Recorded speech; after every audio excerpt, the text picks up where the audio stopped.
Can you believe it's January and we got this much rain, thunder, and lightning? In fact, it's pretty nice. I want to share with y'all my favorite way of cooking rice today. You know, rice is such a staple to have in your pantry because it can make a meal go a long ways. My family my ancestors who were from Texas, they were sharecroppers.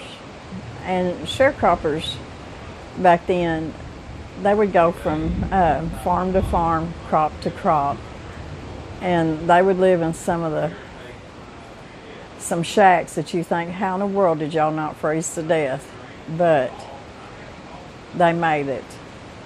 And being poor like that, but working so hard, you had to make things stretch. But they didn't have rice all the time.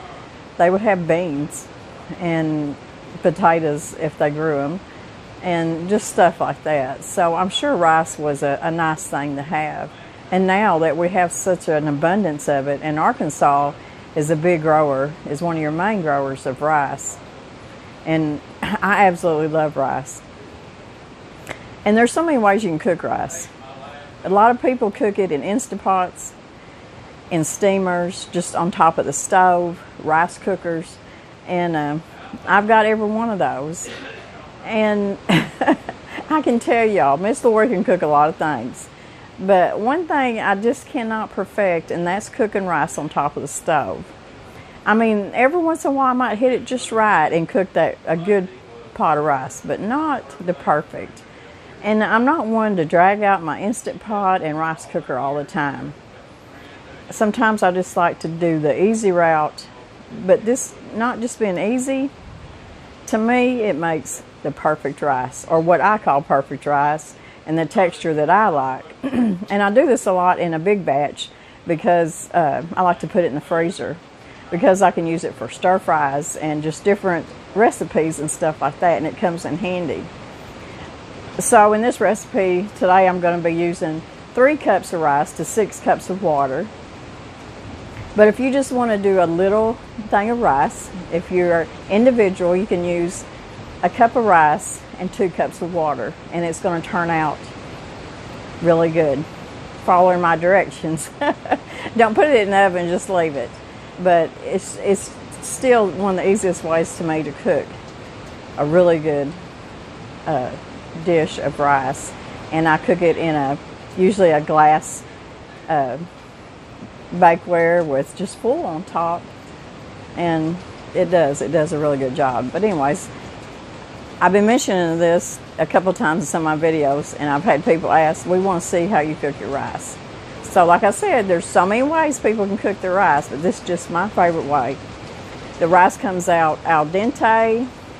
It's not, some people like really sticky rice, and there are some recipes that maybe you want that for, but this is just, it's the right texture to be able to put out in your freezer too. And it's really good for stir fries, and we are really big on stir fries. So anyways, I just want to bring this little tidbit to you today, show y'all the rain we're getting here in January. And y'all know we're having trouble with our pond. It's just not wanting to seal good yet. So any little bit of rain, but Mr. Brown will probably do an update on that pretty soon. But you know, sometimes you do these things, you just don't know how well it's going to work out. But the pond is going to be beautiful whenever it does seal up. And we're just going to have to work on that. We've got several options that we're going to do to make sure it gets sealed up. And in a couple of years, it's going to be a beautiful pond. So we're still working on that. So we love to see the rain. So let's make the perfect rice. Start out by washing and rinsing your rice. To 3 cups of uncooked rice, I'm going to use 6 cups of water. If you just want to do 1 cup of rice, use 2 cups of water. It's optional, but I'm going to put about a teaspoon of salt, and you can put butter in here if you want to. Okay, I'm going to cover my baking dish with foil. I've got my oven set at 375. We've got our rice in here, and I'm going to put the timer on for 30 minutes, and after 30 minutes, I'm going to come in and check it. Okay, after 30 minutes, I still had quite a bit of liquid left. So what you do is you lift the foil up just a little bit and give it another 10 minutes. And that you're going to see that liquid absorbed, and you're going to have the perfect cooked rice. It's not gooey. It's not real sticky. It's just, to me, the perfect rice to eat tonight and to put in the freezer for stir fries and stuff like that. It's al dente. It's just perfect. Okay, so having cooked this much rice, I'm going to put it in the freezer. It's just, we eat quite a bit of rice, and it's so handy to have it already cooked to add to different recipes. You can put it out like I am. Now I'm needing to cool it off before I put it in the bags and put it in the freezer. So I'm just going to put it on parchment paper, and you can just put it on a sheet pan or something.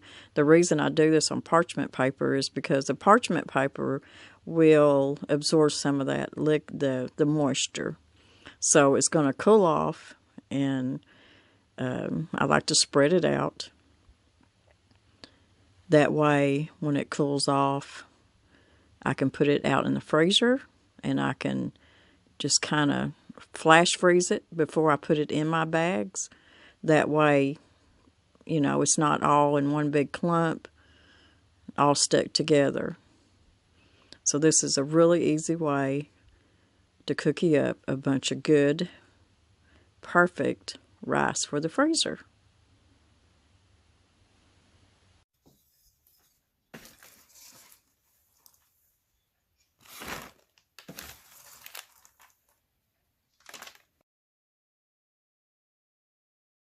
If you can't cook a perfect pot of rice like me, and you don't have Instapots and rice cookers, this is my favorite way to cook rice.